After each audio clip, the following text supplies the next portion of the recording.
May I ask you, I hope you won't think this has latent racism in this question. It is to do with culture as well. Why in Islam do you exclude the healing power of music from the education of young children? Now this is again a very interesting and important question. The healing power of music is good, but also there is the other side of the picture, which diverts our attention to the destructive power of music as well. Any creative instrument has two ends, either positive or negative. The use of it or the trend in the usage of such things decides the issue whether the ultimate product is positive or negative. The relation to music, for instance, first of all, let me tell you that Islam has not forbidden the use of music as harshly as understood by the people. It was the preference of Hazrat Muhammad not to promote music in a society which was being reformed from the uncivilized ways of the ignorant Arab. There, music and drinking were the two largest, the most powerful factors in leading them to the promiscuous life to which they were used. They would go always together. In all the public fairs of Arabia, you would find these two things, music and poetry, etc., of course, that read with it, and wine. This resulted in a society which was extremely permissive. And the Holy Prophet wanted to bring that society back to a sense of responsibility and discipline. So Islam forbade drinking alcohol. This was from God. But Islam does not forbid music because there is no such verse in the Holy Quran. So the issue of music is a different issue from that of wine. There we are told by the traditionalists that at some times he heard the sound of lute being played somewhere, and he turned away and shut his ears to that. While he himself heard a sort of music, permitted a sort of music to be played in his presence when he was entering Medina. And the musical instruments found in those days included daf, as it was called, like something of a pot covered only on one side with skin. So it is one-sided this drum, which was not, and that's why I didn't use the word drum.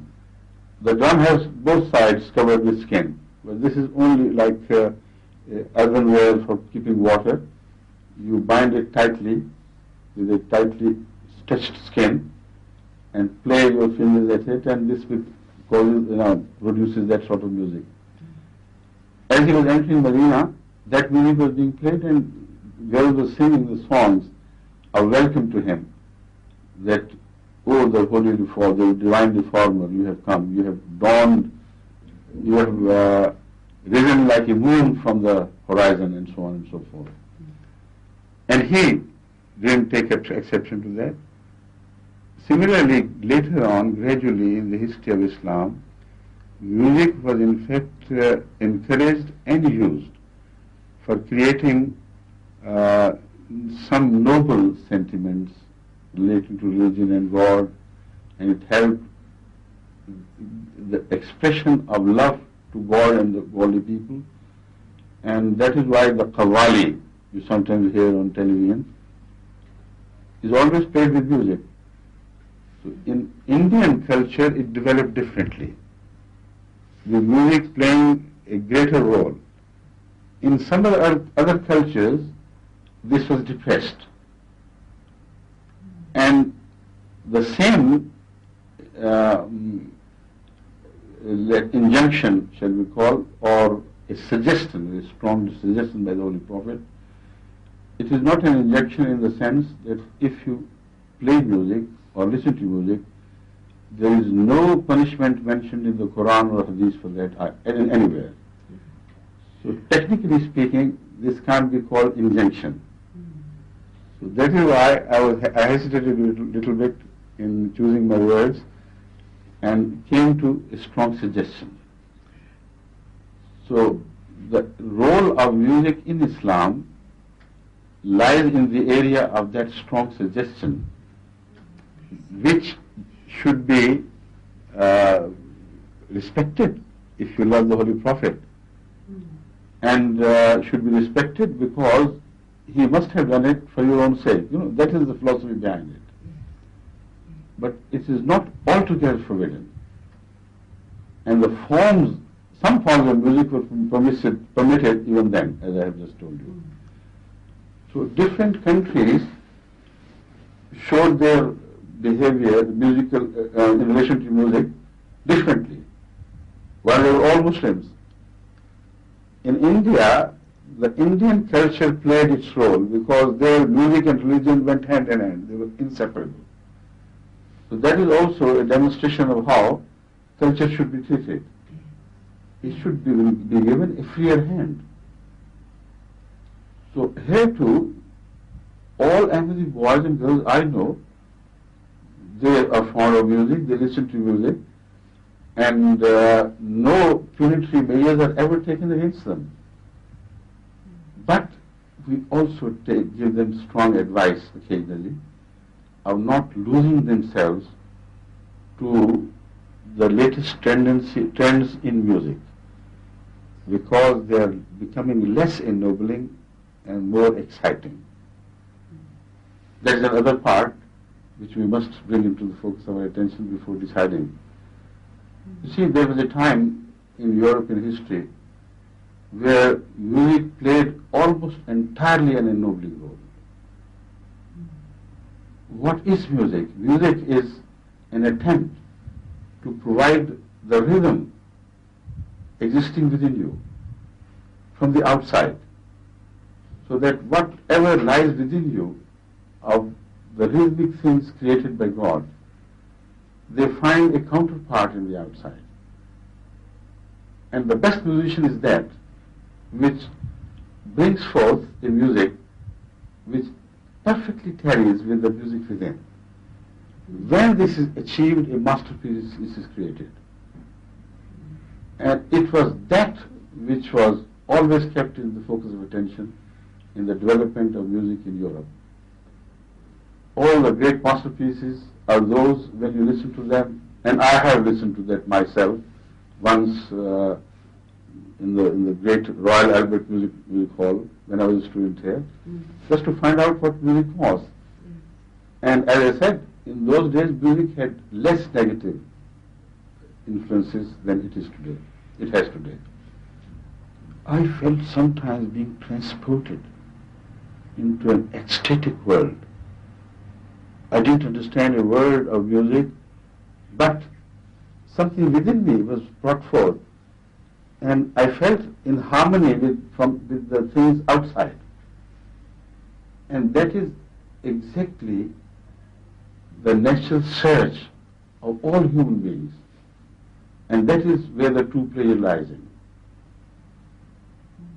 There is excitement, which is only an outside factor, which excites something within only to create a sense of forgetfulness of the immediate surrounding and to lose yourself under the misconception that you are enjoying a pleasure. This is not what Islam promotes. What Islam promotes is the true pleasure. And the true pleasure in this according to this definition, can be found in all human pursuits, in fact. When you go for a companion, a man for a woman for a man, unless there is a perfect match between the inner desires and requirements and visions and dreams of a person with another person, the marriage cannot be considered to be the most ideal. It would always have areas of friction left. And that is where a jarring note in terms of music, comes in and renders the masterpiece no longer a masterpiece, A jarring note, discord here and there appears. So the perfect player is in perfect content, which comes from absolute harmony between what you desire, and many a time you don't know what you desire, and what you find. And when you find something meeting with the harmonious requirements of things within you, then that is heaven created on earth. So about the music, I feel personally, we can't say the same freely as we could say about 100, 200 years ago. Now the trend is more in the direction of excitement, and particularly inciting within you not the best of you, but the cheapest of you. A mad rush for possession of pleasure, and regardless of whatever you pay as a cost, or regardless at what the society pays as a cost towards your pleasure. In this pop music, which is becoming more and more popular, and more teenagers are completely drowned in this, I find that danger. And that is why we strongly discourage the children to be given over to such type of music. It takes over. It leaves them incapable of deriving pleasure from the nearness of God anymore. Because in that nearness there is content. That nearness is only pleasurable when it matches with the nobility within you. But if you have acquired a bad taste, then no longer can you enjoy the nobler taste of nearness of God. So this is a religious requirement to be very cautious in what we advise our children to take as pleasures or instruments of pleasure, and reject as pleasures and instruments of pleasures.